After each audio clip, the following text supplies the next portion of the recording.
Te maria kia tātou, e te iwi, e whakarongo mai ana ki tēnei huihuina, e tai ipurangi ki tēnei huihuina, nei rā te mihi atu kia koutou rā e te maria. So morning, everybody. Welcome to another online workshop being hosted here by Untitled. Wanted to make sure that we start in the most appropriate fashion for all of us, which is to be able to offer thanks and give karakia first and foremost. Following on from karakia, quick mihi, or not a quick mihi one, with depth and understanding and love to all of those who have already passed, who have passed on more recently and in previous times. And then want to bring the mihi back to all of us who have gathered here today to participate in this online workshop. So without any further ado, whanau, I'm going to start us off with karakia. Nō reira, ki inoe tātou. Manua mai te mauri nuku, manua mai te mauri rangi. Ko te mauri kaiau, he mauri tipua, ka pakuru mai te pō. Tau mai te mauri, haumi e hui e taeki e.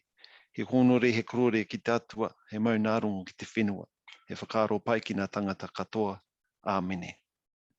E roti e rao na whakaro rangatira, kia tika me mihi atu ki a rātou mākua mene ki te pō, nā rau o te kōtuku, nā pare raukawa o te mata, haere atu rā koutou.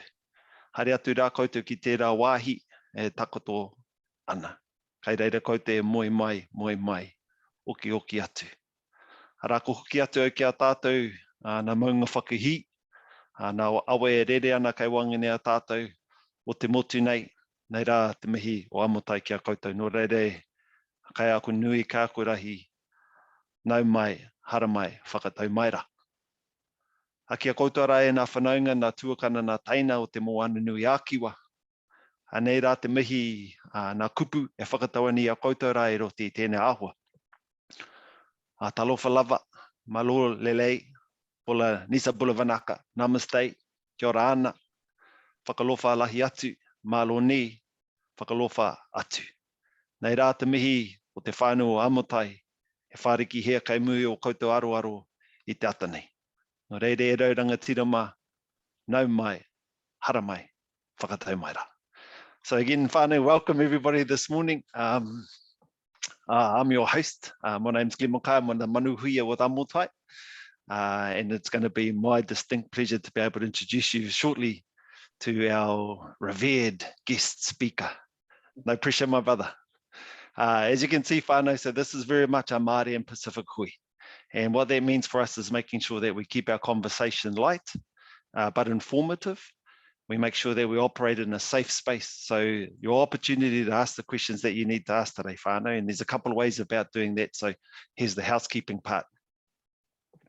Again, safe environment, right? For all of us to be able to engage in the conversation, either by way of putting your hand up, using the button, put the hand up, and I'll get to you if I can around that, get you the opportunity to ask your question. Secondly, the other way of doing it is to just write your question in the chat.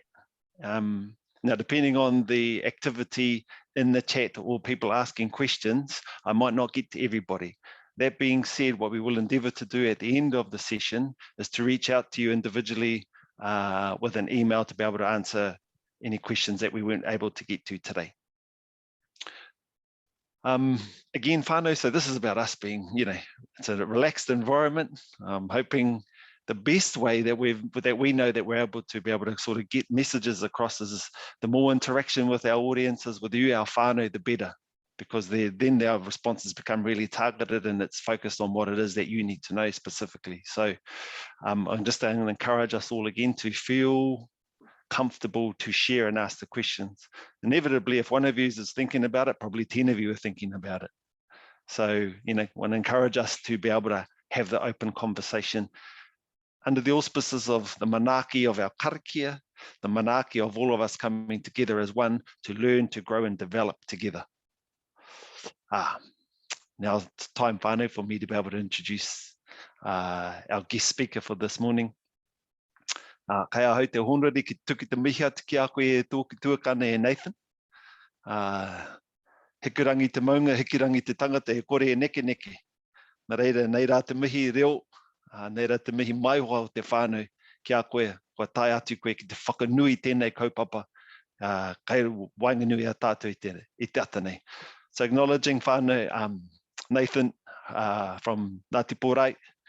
Nathan is one of the directors for Iconiq, his business.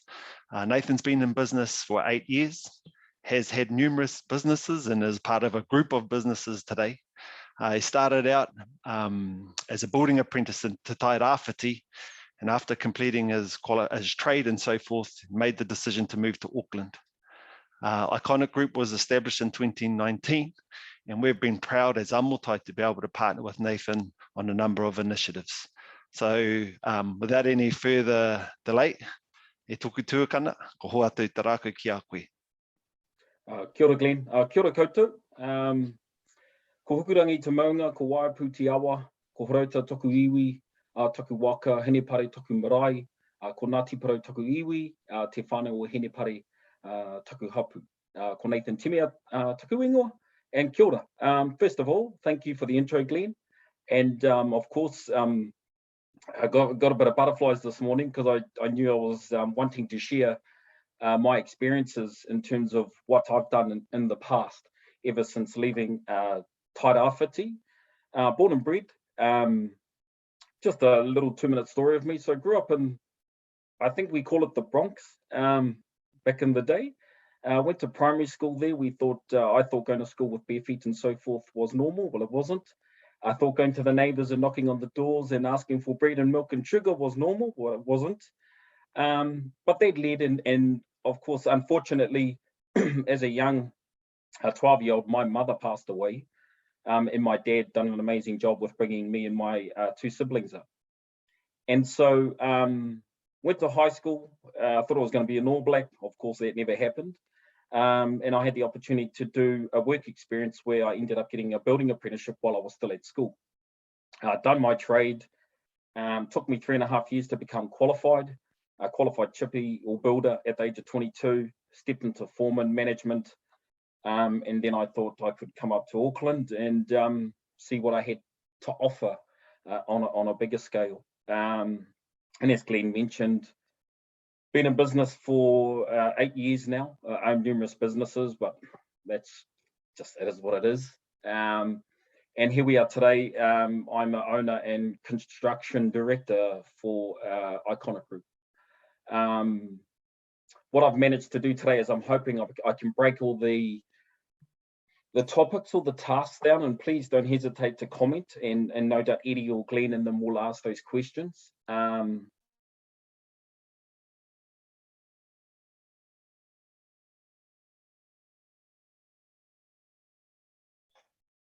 Nathan, kia ora my bro. Sorry, I'm not sure what's happened, but for some reason you're muted. Sorry, you there? Hi, Anna. Okay, sorry, apologies. So I've just broken it down into levels. So Iconiq structure. So how it is me and my business partner Todd Scrafton set the business up in 2019. As of today, we have a commercial team in Auckland of 8. So that's the backbone and the engine. Then we also have a management team in Tairāwhiti on the ground of team of 3. We have 8 apprentices that we've employed locally in the region in Tairāwhiti. And then we also have 1 pastoral care manager who full-time, his job is to manage our rangatahi that work within our space in the Tairāwhiti region. And then lastly, we have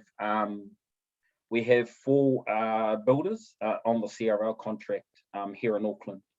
So that's basically a little snippet of the business structure of Iconiq, where the engine and the commercial team in Auckland takes care of all the logistics for the business as we move forward and as we grow.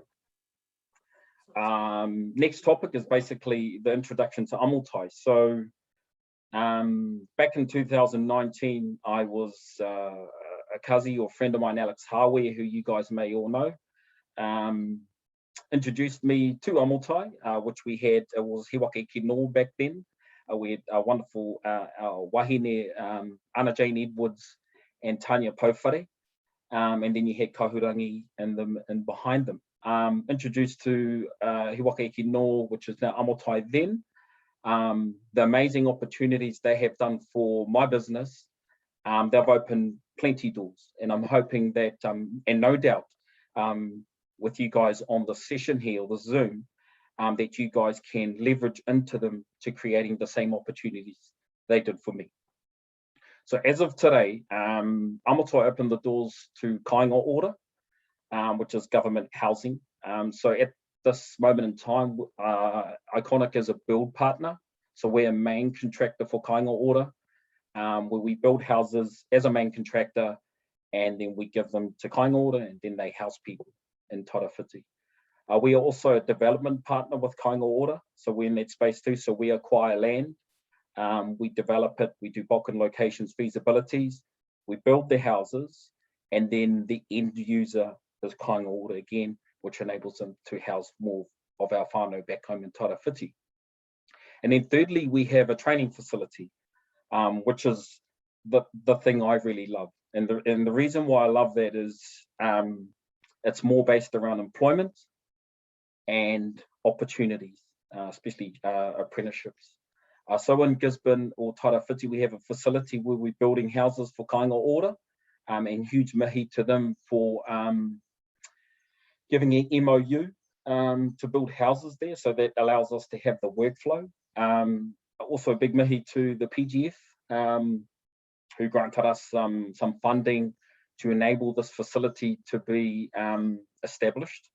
So at this moment in time, we have 8 rangatahi that are employed by our Iconiq group doing the apprenticeships. 2 of them are female, which really is awesome, and that number will grow. And we are also targeting that over the next 2 years, we're looking at employing 40, of course, Māori young rangatahi into jobs.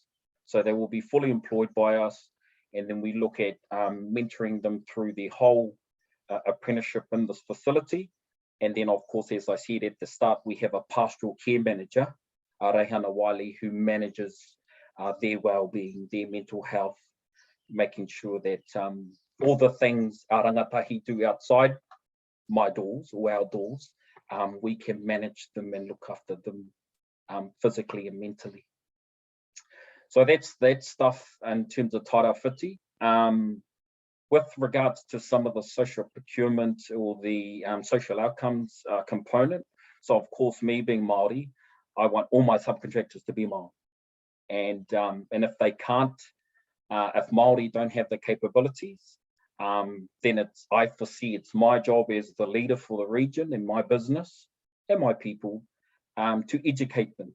And I remember talking with Eddie and them with his other hui around capabilities. Capabilities is huge.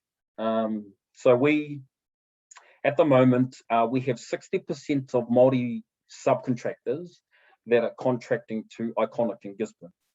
And then what we do as a business is we educate these small business owners into understanding and giving them the right tools and templates and so forth to allow them to build their businesses. So if I give you a scenario, I have Nate Construction, Nathan Papuni, he's a friend of mine, and then Jonathan here, he's also a young Māori boy. They both respectively they started with 5 builders each. They've done a couple of contracts for us over the last year, growing their business.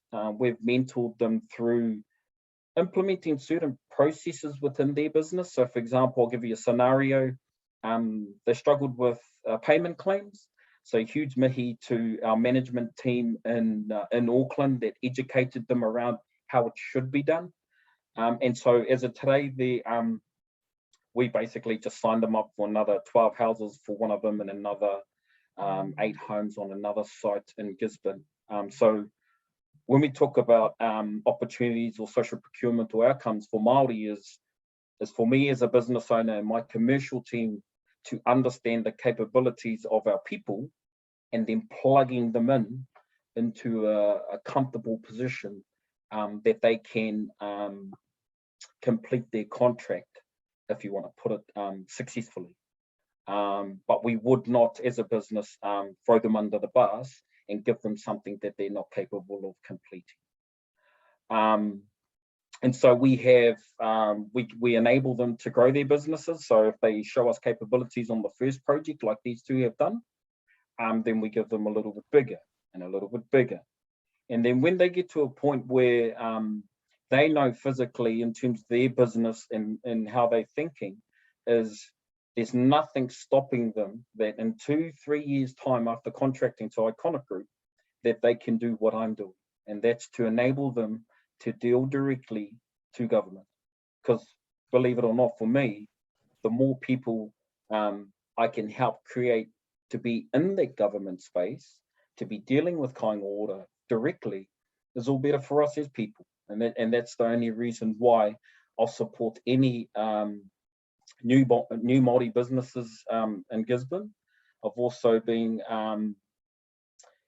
educating and catching up with little consortiums of groups. I catch up with plumbers and electricians, and they could be just single guys. So I catch up with them and I ask them what capabilities and what business structures they have in place. And I just like to mentor them through that, because I want them to succeed.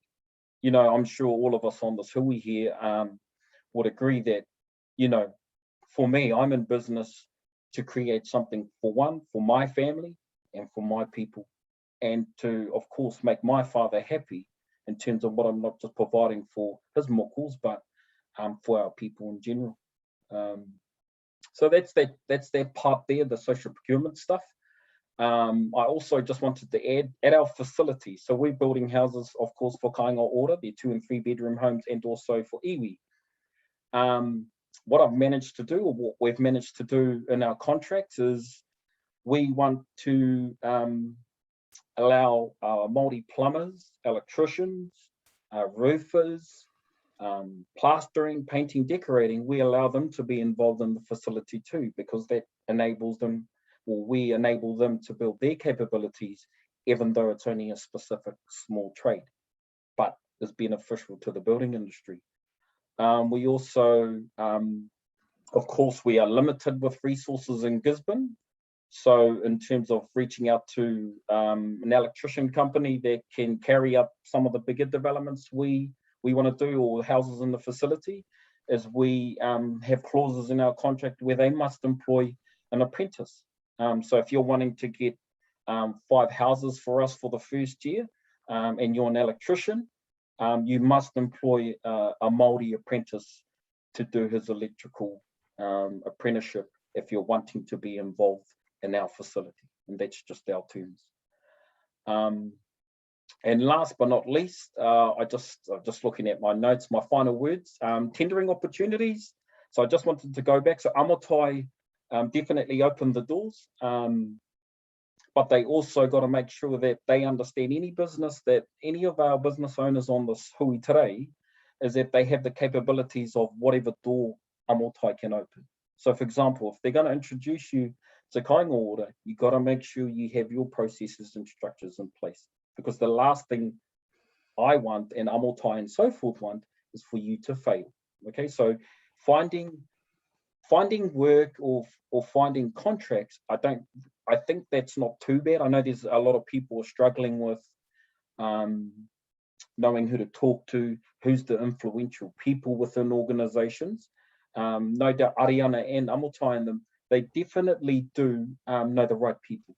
But us as business owners, and us as small Māori business owners, we need to understand, one, first, what space do we want to sit in? And even if it's to the dollar value, what space do you want your business to be in, so that there is no risk involved? Because the last thing we want is for whanau to fail. There's also, I know there'll be a lot of discussions around main contractors. I know there's a 5% spend target within policy and government contracts, which is driven by Amotai, and Amotai always educating your main contractor, especially the bigger companies in Auckland.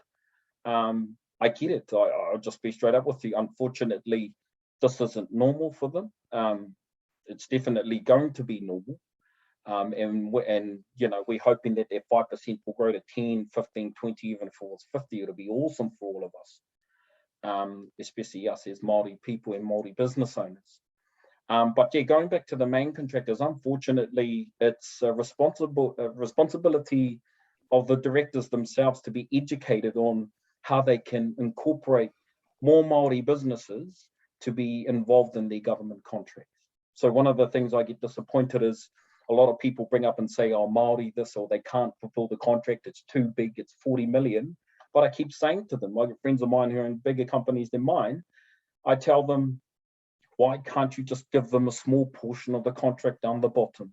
Why can't you give the fencing contractor the fencing contract on the bottom? Why can't you give them the jib fixing contract? You don't need to give them everything. We understand that it's $40 million the contract works, but I'm sure you can spend at least $1 million with one of our Māori businesses. And definitely I know Amotai and also TPK and so forth are driving this within policy, but I can believe it from my point of view, it is getting better. It's also getting better in government, so I deal particularly with KO at a high level. There is some amazing people in Kāinga Ora, and they definitely do see the vision that we're driving towards for us as Māori. Of course, I'm the biggest advocate when I get the opportunity to talk to them. I just tell them the truth and tell them we're better than everyone else, lol. But I think we know at the end of the day, and I just want to make a huge mihi to Holly yesterday, who was presenting. You know, us as Māori, we naturally come with integrity in our values because that's just who we are. My nanny taught me, my grandfather taught me. We didn't go and see, one thing we get disappointed as people is everyone goes, oh, how do you do that? Or how do you implement social outcomes? Mate, if you can't do it naturally, then you don't understand. But we do as Māori, we do as people. And I just want to say with Holly, she said, which basically sits really, really close with me, is that this for me is never about money. This is about growing my people and enabling them to become just as successful as a few of us on this hui today. So yeah, my last notes from me, and please feel free to ask questions and unmute yourself if the lads will let you in. But yeah, create goals, create visions. Without those, you don't know where you're heading to, and keep going at it. If business is hard, and I'll be honest with that, if it was easy, everyone else would be doing it. But yeah, I just want to thank you guys for the opportunity for allowing me to speak. And if we got no questions, or I'll leave Eddie and Glenn to just jump in there. Can you hear me okay? Yep. Awesome, that's really awesome. Kōrero there. Koeri te pātuku ingoa, ko te manu taiko mo te Amotai. So whanau, my name's Eddie Tapa. I am the Business Development Manager for Amotai. I just want to acknowledge what Nathan's spoken about in his journey. And it is amazing that you've got 8 rangatahi taking all my notes, and you're going to put on another 40 in the future. That's amazing. You mentioned things like templates and forms to enable your subcontractors to, to be able to really focus on doing the mahi and making sure that they've got those processes in place to execute the work and, more importantly, get paid. All right. One thing that strikes me, you must have a fantastic vibe and team culture within your organisation, right? And one of the key words that you've been speaking about is about your business structure. And with that in place, I'm thinking that, to have that business structure and the support that you provide for your employees and then your service partners or subcontractors, I mean, there must be a lot of empowerment, collaboration, support and succession planning within your organisation, and obviously that oozes out significantly. If you could just able to give us a bit of an insight on your business structure, because if you're going to go to 40 people, 40 trainees, so with your pastoral care manager looking after them, just give us an oversight of your organisational structure to be able to manage, obviously, your team of employees and subcontractors, as well as managing the client. Great to get an insight for our whanau. Yeah, great question, Ed. So as we know, our rangatahi, their well-being and mental health is pretty critical, and that's all in New Zealand, not just Tairāwhiti. So having the opportunity to have a full-time pastoral care manager to manage these rangatahi through their day-to-day journeys whilst doing the apprenticeships is pretty key. And as we know, I growing up as a kid and understanding the people and the whanau within our region that really struggle, is that one of the things I tried to do with the whole facility and this training was to put in place a process where we could minimise our rangatahi from failing, if I want to put it. I'll be straight up. I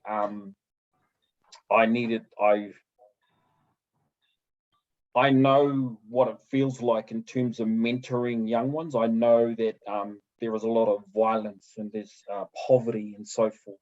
So sharing that same experience that they are experiencing right now, even though I don't do any anymore, I think it's just giving them confidence that they can do better in life. What they're used to, that's not normal. But unfortunately, if you've grown up in that space, then that's all you know as a young child. With the business structure, even though we have one pastoral care manager, I am implementing, and we're only up to 8. I envision by the middle of next year, there would be another person coming in to help Reihana in that role, because it's a big job. Honestly, building houses is the easy part. It's actually, it's the other half. It's the personal stuff that, not just our rangatahi, but us, we have problems. Your partner gets sick, your kids get sick, so your kid gets sick and they can't go to school, so then you end up staying home. I get that. So unfortunately, it's just using our experiences and using it as a positive to enable them, the rangatahi or our trainees, to become better. And so we minimize, we're not fixing everything, but we minimize that to enable them to do better in life. So that, I'm hoping that in 3 to 4 years, I have 8 builders, and those 8 builders can go out and potentially become qualified chippies who can either stay in the circle with us. I mean, you talked about culture, Eddie, that's huge in our business, but we want them to stay. But if they want to go overseas, or they want to go and work for someone else or their friends, hey, I open arms to all of it, because that's how they grew. They go out and they leave and they go and work for themselves, and then they may come back and contract them. So it ends up, it's just like a big engine, really, bro. So hopefully that answered your question. Oh, that's fantastic. Thank you so much. Hey, we've got a couple of questions that have come through. These are really good ones too. So what do you suggest in regards to councils who start on quotes and tenders, and then they move the goalposts to hourly rates all of a sudden, and then only choose the same contractors to give those or prices to you backdoor deals? So I'm sure that you've experienced that in your journey. And how have you handled that? Yeah, great question.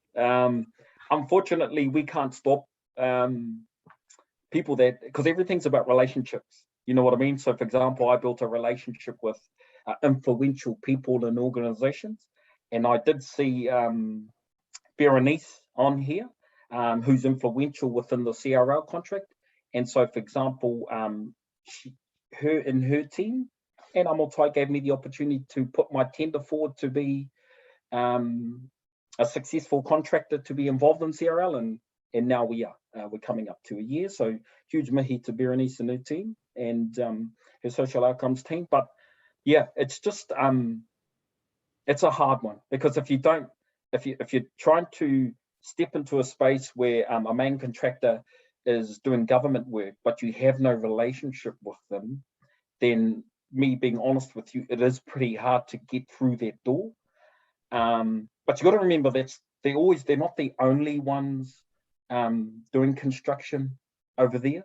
There's all these other businesses, and Amotai is doing a wonderful job with educating main contractors, meaning our buyers, to use more Māori businesses. And no doubt, I'm hopefully that, because I do get a few, but I'm hoping that a lot of businesses on this hui today do get emails from your big tier 1 companies trying to give you the opportunity. And I think, as we know, this is brand new. this 5% spend target and policy and so forth is brand new to all the businesses. And no doubt there's some big companies out there going, oh, how do we do this and so forth? Well, unfortunately, that's when they need to reach out to the whanau, which is amotai, and allow them to make them to understand this is our social procurement can do. And so I remember just shortly an event that Kahurangi organised where we had maybe 5 of the big tier 1 companies for all of Auckland in one room. And all the same question they asked, they said, how do we do it? And so they're still learning. So if you're thinking that you're getting hit back from not being able to tender for their work, sometimes, unfortunately, in business, risk is huge too. So if there's no relationship there and they don't know your capabilities, they're going to be sitting on the fence. But that's any business. I'm no different too. You know what I mean? So when people want to tender for my work, and let's say it's in Gisborne, what I usually do is I physically go out and see them, because I can judge on the way they're talking to me, kānohi to kānohi, whether they're telling me the truth or not, and then I give them the opportunity. But that's the same thing. So going back to your question, Eddie, it's just educating these bigger companies to understand how to incorporate that and giving people that opportunity to tender their work. Well said. And look, that is our role as amotai, and we are knocking down those doors with our buyers and you know, keeping them honest. And look, whanau, it isn't going to happen overnight, but we try daily, and 100% of the time we're knocking those doors down. So thank you for that response there, Nathan. I've got another question here regarding your government contracts and your PGF funding requirements. So how are you finding managing compliance and providing evidence back to them to ensure future-proofing your contract? How are you finding managing compliance and providing evidence to future-proof your contract? Contractually and future-proofing our contract, if we're talking about the PGF, is I'll step back, because our business structure, our organisation is pretty solid. So from a skills capability or business capabilities in terms of reporting and providing the reports that are needed when you apply for any government funding, just making sure that you can itemize that, so that you don't want to say a tick box thing, but unfortunately majority of them are. But I don't let that, for us as a business, I never let that hinder. I let the results talk for themselves. I let how much rangatahi have I employed. I look at how much rangatahi have completed what unit standards.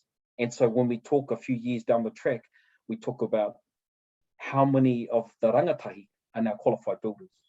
So if we're going to talk about processes and managing, we definitely have our own reporting tools. Sometimes PGF applications have their own reporting tools. I know that MSD and so forth have a huge involvement in that space. But I think same again, it just comes down to influential people who you talk to.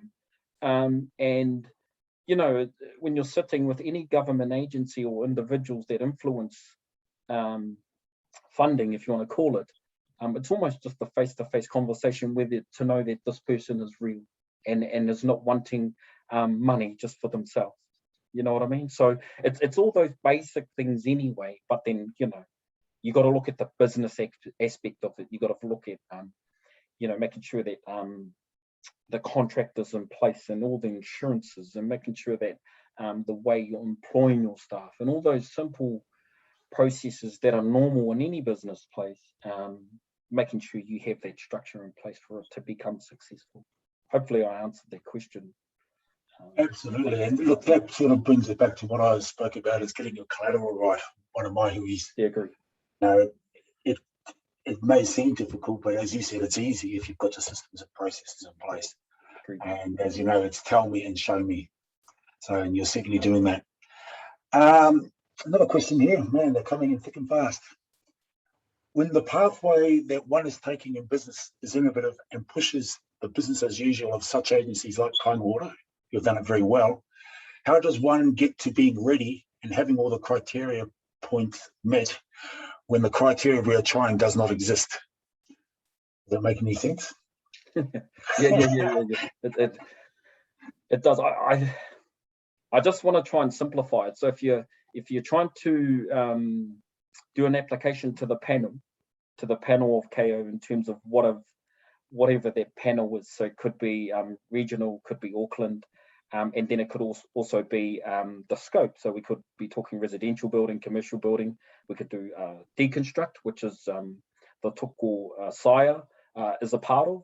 So I think, same again, when I go back to understanding your capabilities as a business, and we look at Sire as an example, he has deconstruct. So he's gone and that's his business models, deconstruct, and then he's gone and applied, I keep saying, processes, and he's put everything in place for him so that when he submits to the panel, he has all his ducks in a row, if you want to call it, to minimize them from saying that he cannot be contracted to them. Now, that component there, yes, of course, it's not as small as we think it is. It's definitely big. You've got to have all these processes in place. You also got to make sure that Kāinga Ora will reach out to you. So when you go on the panel, you've got to explain your business structure. You've got to explain your capabilities as a business. You've got to explain your past history. So making sure that you're almost building a story on how capable you are as a person, but also how capable your business is. So no doubt, you may think you have the skill set to wanting to deal directly to Kāinga Ora, but so do they. But I do think if anyone is wanting an opportunity at having to go on the panel for Kāinga Ora, I think the easiest way would be to allow Amotai to do that kānohi to kānohi conversation first, because it's more touching for us as Māori to be talking to the people that influence these contracts rather than through email. I don't like when I'm trying to do any business discussions that involve dollars, of course, or the business to be involved. You've got to see them face to face. So I'm hoping, Eddie, that you and your Auckland team of the whanau's in Auckland are able to organise huis for our business owners on here to have that face to face. But no doubt it starts with, number one, you'll understand their capabilities as a business owner, and then Eddie, you guys will determine whether they have the capabilities, and you're going back together and you have that face to face. You build that relationship I talked about. You build that face to face, and then once that's done, at least the person that influences something on that side of the table has met you. So now you've bonded yourself to a point where, so when you email someone, it's not just digital. It's not an email form. He or she has actually met you physically and knows you as a person. Yeah, bro. And that is exactly what we do with especially with Kāinga Ora. They are very welcoming of the introductions, and again, it's about introducing the people that we know are capable, and not so much capable of undertaking the whole scope, but you have that passion to align with, I guess, their partnership charter that they've got in place, and meeting their social procurement, or what they call it, their border outcomes. I just want to add. Sorry, I just want to add, and Yep. it'd be awesome to see more Māori businesses become main contractors to Kāinga Ora, because what that does is basically what I've explained today in terms of leveraging Māori. If we get more business owners on the panel, then they can just basically do what I do, which is all for our people. But yeah, just thought I'd add that, bro. Yeah, no, that's fantastic, because we are, and sometimes we have to go the long way, to build up the credibility. And we've got to start somewhere. Any opportunity within Kāinga Ora, we take it. And if we have to start on the lower projects to get towards really what we're capable of doing, so be it. We do that. We prove it and start that journey for the long haul. And that's hopefully we're going to see those the fruits of the awards for our Māori businesses across Aotearoa. Okay, I have another question here. I've lost it. There's so many coming in. How do you become eligible for mentorship that you provide?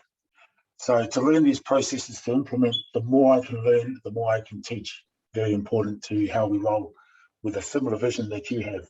So I guess in that question, you've sort of explained it, but I guess it's probably, this has come from R&S Building and Construction. So I guess it just wants to know how him as an organisation can participate in some of your mentorship programs. Well, of course, it just depends what they're wanting to do really as a business. There's so many ways that our business can partner with other Māori businesses. And of course, if I go back to that Taira Whiti scenario where I enable all Māori businesses, I have my own register, which of course Amotai has, but it has, I have my own register of Māori business owners in Gisborne that I created, so that when I come across someone that's on my register and I need that within the contracts I do, then I just get my commercial team to reach out to them, give them the first opportunity first to tender my jobs and our work. And if it's too big, I always do an email intro and saying, making sure you can fulfill your contract to the best of your ability and provide a good service. But if it is too big, be honest with us so that I can go and find someone else that's capable. Because at the end of the day, I still need to build homes, you know what I mean? And I still have certain budgets and so forth to stick to. So does the commercial team. But there's nothing wrong with being transparent and open with the pricing too. That's one of the things we do. So if I use, we have a painting budget, I usually be transparent to any Māori business owners in Gisborne that are painters, so we give them a budget to work to. Sorry, Eddie, going back to the question, to be involved, I think that's just a discussion, and it's no different discussion that someone would have with you guys at Amotai, so you guys can understand what they're trying to do. So if any businesses on here are looking at collaborating with us, which I'll open anyone with open arms, is my first question is, what do you do? Do you enjoy it? And hopefully that whatever you do as a business, if you can play in my pond, if you want to call it, then I welcome you with open arms. But it's just those simple questions I will ask. One, do you have the capabilities of contracting to me? Because I'm worried about my interest, but also yours, because I don't want you to fail or drop the ball. So yeah, bro.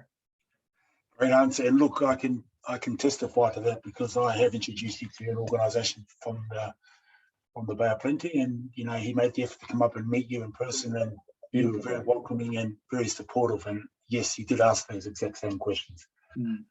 And look, we will, as as I said to you, I see like-minded businesses that really are following that path that you're doing by default. So they're not trying to copy, they want to be you. They've already thought of it as well. So it's just amazing that I'm able to connect our whanau businesses to you and to meet and just get some insights from how you've got to where you are today. So really thank you for that and for the availability that you offer all the time. Okay. I am hearing the hoops that we need to jump through to get disability. However, some of the skill sets that are wanted by the government are being set by the government agencies that do not have the capability in our areas of expertise. So therefore, the criteria they're asking for becomes erroneous. Yeah, I got yeah. So I think to not to eliminate it, but to minimize that from happening, is to have that face-to-face conversation with the people that influence that.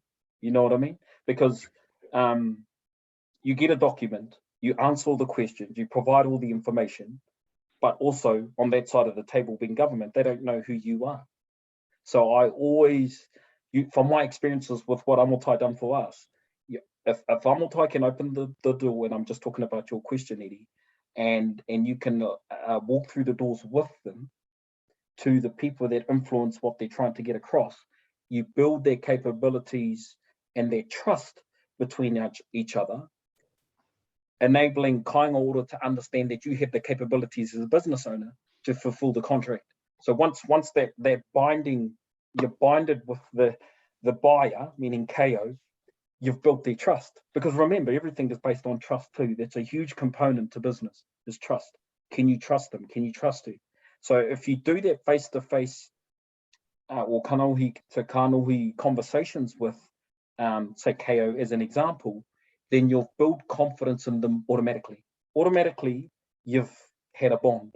So then what happens is when you, and say that person's the influential person, so when you submit an email with information that you're wanting to express interest in that government contract, make sure you copy that person in, because that person is influential. Business structures have managers, and I know it's a pain in the butt that you have the boss up here, but they talk to the third person in line, then you don't get heard of. But if you know the influential person at the top and you copy him in, he's going to walk down to the managers and go, hey, I've just seen Thomas email you guys around this tender. How is that going? But the only reason why that happens is because you've built this relationship with the person that influences stuff. And I know in some cases you might meet that person, but I no doubt Amotai introduced me to the Gold Nuggets, and they are still in KO. So there's no issues there with Kāinga Ora assisting you, and I'm looking forward to the hui tomorrow from them too also. But it was a journey. The doors were opened. We still had to work hard in terms of the panel. It took us about 9 months to get through the panel. It was, I wouldn't say painful, but it is what it is. But I did have support from those influential people I'm talking about. You know, I followed up and I said, you know, can you look at my application? Is there anything missing? I really, really want to get through, because my long-term journey and my vision for my people and my whanau back in the Tairāwhiti region is really critical for me. And they helped me through. You know, there's influential people. There's Georgina Ellis, Nick Seymour, Simon Boucher, all influential people that can help. So, yeah, kia ora, bro. Thank you very much again. Is there any other questions from our esteemed group of listeners there? I can see some really powerful people in here that want to ask the questions. Don't be shy. Please don't ask hard ones.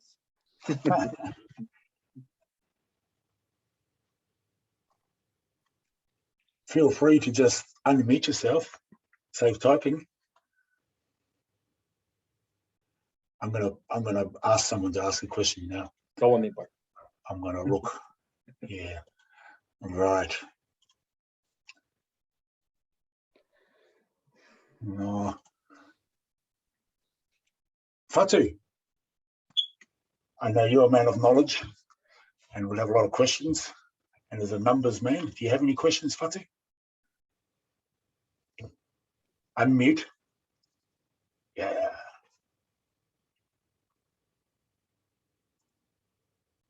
Oh, sorry, Fatu was talking. Yeah. Yeah. You know, always learning. So thanks very much for that, Nathan. Oh, couple.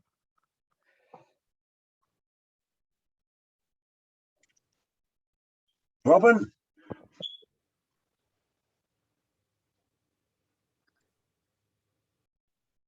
Robin from Salford Development. Come on. Kia ora, kia ora, Nathan. Yeah, I've just got a question since Eddie's asked us to participate, and my question's more around, you know, it's to me, business is a journey, you know, and so in terms of your journey and where you want to get to, in terms of the destination, where you think you're in the journey, in terms of not only building houses but building people and all that sort of stuff. Yeah, beautiful question, Robin. I think it's funny. I've been in the building industry for over 20, I think it's about 23 years since I left school. And what I've learned is that maybe in the last 3 years, I think I've almost got it right. You know what I mean? So just going back to your question, it almost took me 20 years, and I don't. That's why I like to share my knowledge. Is I will never ever want anyone to spend 20 years to try and find the outcome or what the success is at the end. And I think for Māori like me that are willing to share and learn and share my knowledge, is I want myself to teach Māori the shorter way of getting to success, if you want to put it. Because yeah, it does take time to get things right. Believe it or not, I've got more negative things than positive things. But those are all learnings. I take them as learnings. If you don't have failures in your business life, then you know there's a portion where you will never learn. Not that anyone wants to lose money on a contract there. You know, you get a 100K contract and it cost you 110 to do, so you've lost $10,000. No one wants to go through that. But I think the more we educate each other and we collaborate, that will minimize that. And I'm hoping that what I can share today, you can take little things from it to making sure that if you had a 10-year goal, you can bring it down to around 5 or 6 or 7 years. So hopefully that answers your question, Robin. Kia ora, bro. Fantastic, good question. Now I'm going to put someone else on the spot. I know your camera's off, but David Reid from Reid Builders up north. Okay, he's got an awesome kaupapa, similar to supporting Māori businesses up north there. His aim is to provide building construction industry with skilled labour to the highest standard, okay, to create a safe and friendly work environment where our staff want to be there and our apprentices can learn quality skills. Do you have a question, David? Hey brothers, how's it going? Hey Nate, how are you, bro? Kia ora, brother. Kia ora, my bro. Eddie, how are you? I'm good. Very good. I don't know what's wrong with my Last time I camera. saw you was on site. Like my video is on, but I can't. I don't know Well, why. but your voice is good enough. That's awesome. Yeah, I don't know what's. Oh, hold on. Yeah, I don't know. It's been a good. Oh. Okay. Oh, my little camera thing was blocked. Oh no. How's it going? Yeah, oh no, it's been a good kōrero, bro. It's been nice to kind of listen and just yeah. So like we're kind of going through the whole. We're almost there with kind of our panel application and everything, and you know like the safety stuff and all that kind of stuff was all the impact stuff. That was a bit of a pain and a pretty solid kind of learning exercise. But yeah, I don't know. I guess I don't know. I'm just trying to think. Oh, Cuzzy, whanau, I know David pretty well. And Eddie is right. He's a legend. And bro, I just congratulate you on what you're doing with your mahi, with your whanau too, cuz I know you, both of us definitely share the same values and vision for us as Māori, Cuzzy. So I congratulate you. Thank you, bro. I appreciate that, man. I also I thank you for I think the last time we met, we had kinners for lunch on the back of your truck, cuz. That's right. So thank you for that, my bro. But yeah, but if at the end of the day, if you've got any questions, because I know you're pretty well established, and you definitely have the knowledge. So whanau, honestly, I've known David, I suppose almost to when I moved here. He definitely probably 8 years. I think the first time I met you was on that Arrow site, bro. Remember we both.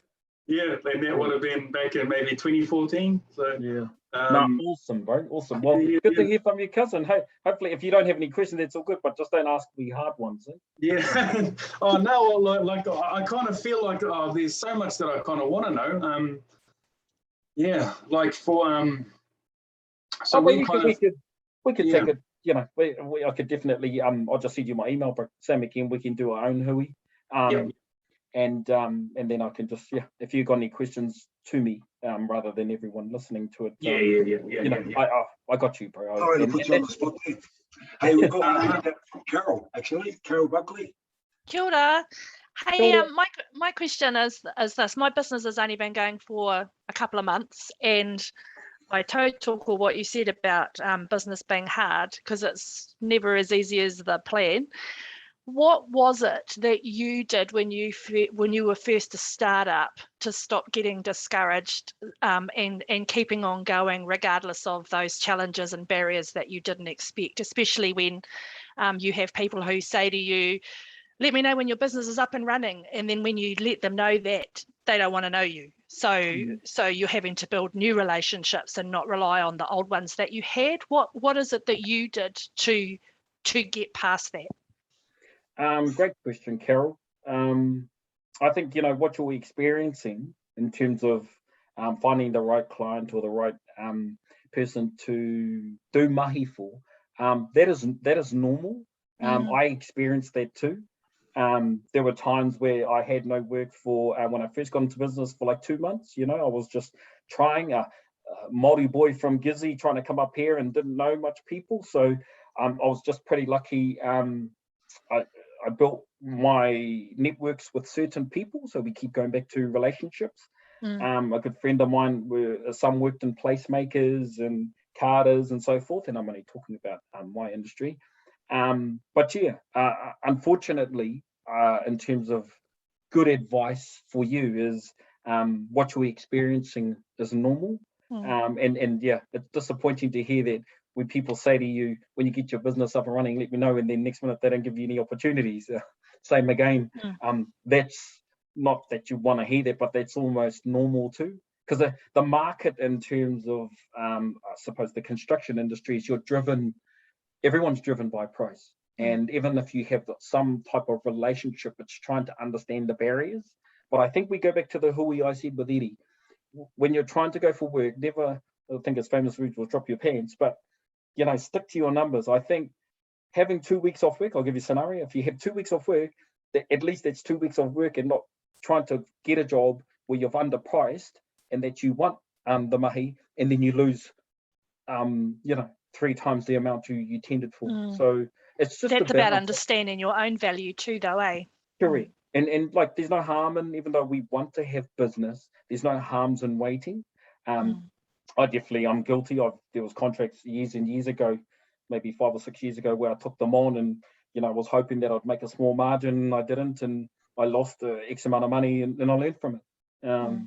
And so, but that's the same thing. I keep talking about sharing these experiences so that whanau don't go through the same thing. And no doubt, just because you're new to business, I guarantee there's another 100 of us experience the same thing. So it's normal. So don't think yourself. Yeah. Ai. Kia ora mō tō kōrero. Awesome. Hey, we've got one last question from brother Paul Tukukino from Tā Whārautia Aho. His kaupapa empowering Māori whānau towards mana motuhake with a place to call home. Over to you, Paul. Tēnā koe te whananga eri. Kia koe e mara, Nathan. E mihi nunui kia koe mo tō kōrero e tōs wana kia mātou. Ko tau mai i tēnei karanga. So, huge me to you, bro. Always love hearing you speak, Kazi Nathan. Thanks for the opportunity. So, one of my questions is, Kāinga Ora is a bit of a behemoth, eh? Like the massive entity that it is. For someone that is trying to start building relationships within Kāinga Ora, where, and then this possibly could go to you as well, Eddie, and the Amotai whānau, where would be the best place for a contractor to start making those relationships? And a little bit of a technical twist as well, if I wanted to see if Kāinga Ora, if I could acquire land from Kāinga Ora, is that a space that they could play in for me as a developer? So if I wanted to go out and buy land, develop it, if my roadblock as a business right now is acquiring land, for a technical side, how might what's your whakaaro on how I could maybe go about doing that with Kāinga Ora? Kia ora, bro. Kazi, thank you for that question, brother. And I knew you were going to ask something like that. So what else? From my personal point of view, bro, and no doubt we've had a lot of kōreros, is I reckon just keeping it pretty simple with starting with Amotai to do that introduction, that kānohi to kānohi with the right influential people that Amotai can introduce you to, I think from my point of view, is the best starting point. There are opportunities where I could introduce you to certain people, but that's almost just straight off the back. You know what I mean? I'm thinking we want to build the relationship first, enabling the ones that influence on Kāinga Ora's side to have the trust in you as an individual and whatever whānau, iwi or hapu you are representing. So we all know that housing is a huge demand. I think, Paul, and we've had conversations, if it was me, cuz I would allow Amotai to open that door. No doubt you guys have your own relationships within Kāinga Ora. Unfortunately, everything is influenced either from Auckland or Wellington. But I would start there, bro. And then the door, you would build that relationship, the door would open, they would understand who you are and what your goals are, because you've just verbally spoken to them about what your guys' dreams and what you guys aspire to as an iwi or a hapu. Then you've had that relationship bonding where now then you can almost go to the next stage, rather than turning up to a big hui where Kāinga Ora is all there, and just having basic conversations, because anyone can talk to anyone at a big open hui and so forth, or you can talk to people through emails, but having, as you know, Kazi, that face-to-face with the right person or right peoples within that organisation will enable you to have that opportunity. And then you talked about acquiring the land, just like anything, cousin, I'm sure you know, you got to crawl before you walk. So when you get through the door and they understand you as a person and your capabilities, then it will open up, right?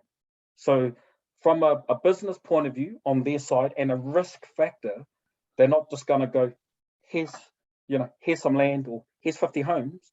You got to build your same again. It's almost for us, I'd been building for 20 years. We applied for the panel. I got on the panel and now I'm back to building 3 or 4 or 8, like we're up to 20 something now, but we had to start small. We had to talk to the right person, which Amotai led me through. Build your capabilities in that space, get a couple done. Once you basically signed it off and you hand it over and you've got whanau moving in, which is an awesome thing. I experienced that a couple of weeks ago. And it just felt good. And then so now I've built my business's capabilities to them, showing them physically that I can perform at that level and what they're wanting me to do. So now that we wouldn't think, but the floodgates are opening up where we can ask Kāinga Ora, okay, what spaces do we want to sit in terms of helping them? So we go, they got relocatable programs, new build programs, commercial programs, in terms of the opportunities in the government space. But no doubt, I know you've had a lot of huis with influential people, bro, over the last year. And going back to your question, that's what I would do is allow that, just because of the reputation Amotai has too, bro, and behind them, as government is definitely and ministers are allowing Amotai to drive it a bit more for Māori. And what best than jumping in behind that engine to enable them for you to have the opportunity. So hopefully I answered some of your question, Kaz. Tēnā koe, Mara. Kia ora. Awesome, Nathan. And if we haven't already introduced you to the amazing Herani down there, we'll get you in touch with her. And I know that she's got some events happening down there post this, COVID lockdown that we've all sustained. So I'll connect you up after this. I'm going to hand you back to our amazing. I really want to thank you, Nathan, for your time again, and I'll hand it back to Glenn to do the final words. Thank you very much, whanau. Before we close whanau, Ari, are you online? Aye. Ka pai. So we had a question from the floor, Ariana, just in relation to the 5% procurement target and TPK's role inside of that. So I wonder if I can introduce the whanau to Ariana Paul, who is our manukura, our general manager for Amotai. And Ari, if I wonder if you could respond to that question. So the question is, I suppose is, what role does TPK have in helping our businesses get to the 5% procurement target that's been set by government? Tuatahi nei rā te mihi tuatahi ki a koe, Nathan, mō tō kōrero kia koutou katoa i te ata nei, tino miharo tō kōrero e hoa. Tēnā koutou katoa. Thank you for this amazing time that you've given to us all, Nathan, and sharing your experience has been like gold this morning for many of us. So really do appreciate your tautoko always for Amotai, yes, for whanau Māori, yes, for Pacifica, Pacifica businesses, yes.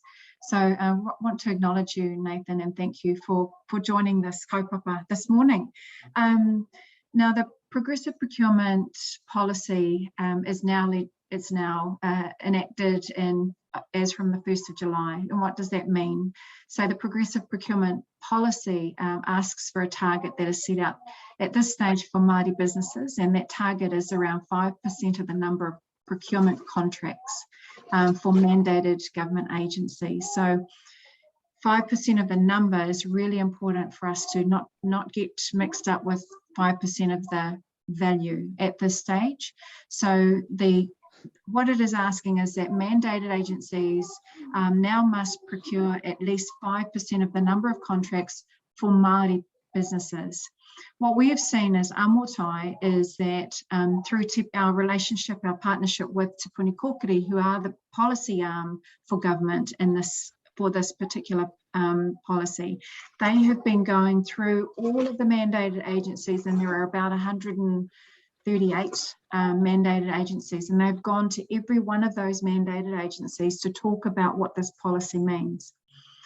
They have given them some time to get their dip their toes in the water, but this is now a requirement, and so all of the mandated agencies are being asked to provide the sort of what we're calling the amount of spend or the number of contracts that they have procured with Māori businesses.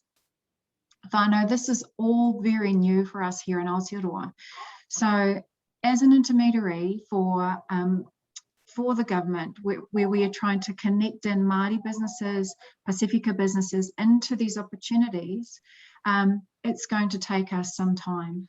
We have had some really great wins, I would say, in these last 12 months, 2 years, but with our long relationships with agencies, we've been able to get some of the traction that Nathan has shared with us. Kāinga Ora is one of those examples.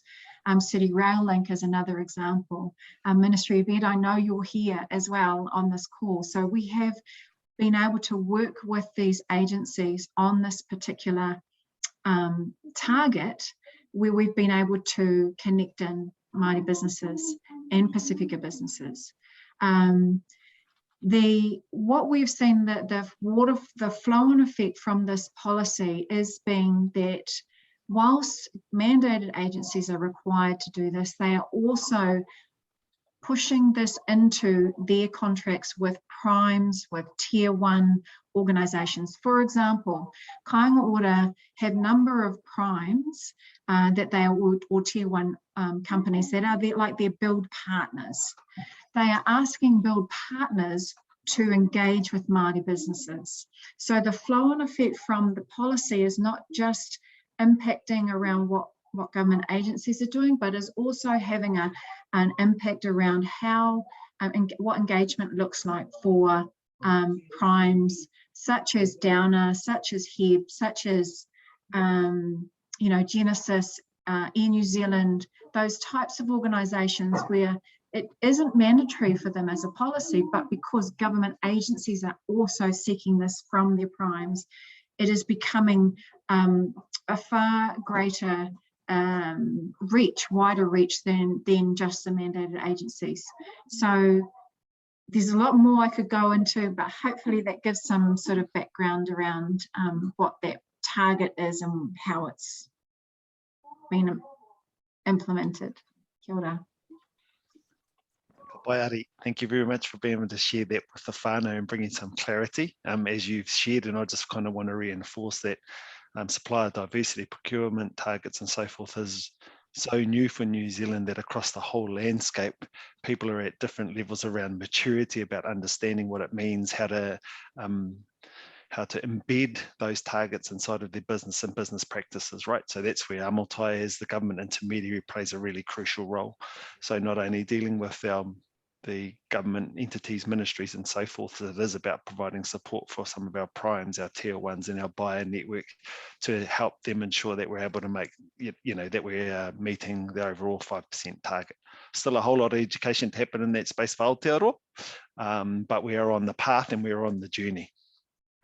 I'm mindful of the time, whānau, so Nate, I'm sure, well, I'm not, you probably wouldn't have had the opportunity to read some of the chats that were coming through, bro, but I want to acknowledge the essence and I suppose the heartfelt thanks to you for coming today and sharing your knowledge and experiences with the whānau.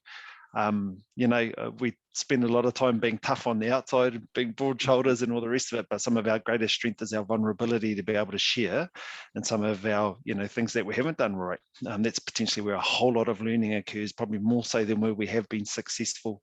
But it takes a leader to be able to stand up and share that with everybody, bro. So I want to acknowledge you for not only your business acumen and what you do, as Ari shared, within your business, and what you do in terms of, providing housing for our whanau and so forth through your relationship with Kāinga Ora, but more importantly, the essence of what you bring to the table in terms of your thinking, bro, in terms of supporting and uplifting Māori back home and across the rest of the country with everything that you do on a daily basis. So, e ro tērā ona whakaro rangatira e te kakawaha nui, e te manu tui, nei rā te mihi o te whānau ki a koe, Nathan, e whāriki hea kaumu o te aro i te ata nei, e tōku tūkana nei rā ka mihi ana.